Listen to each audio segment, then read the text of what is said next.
Magandang araw po sa ating lahat. Ako po si Police Lieutenant Arnel L. Ulsa, Deputy Chief of Police ng Laur Municipal Police Station, Nueva Police Provincial Office.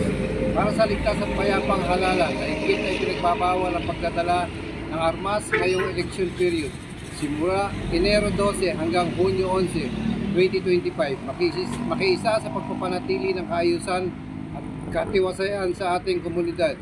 Kung may katanungan tungkol sa gun ban, huwag atubiling tumawag o magtungo sa pinakamalapit na himpilan ng pulisya o sa tanggapan ng COMELEC. Magtulungan po tayo upang masiguro ang isang ligtas, maayos at mapayapang eleksyon.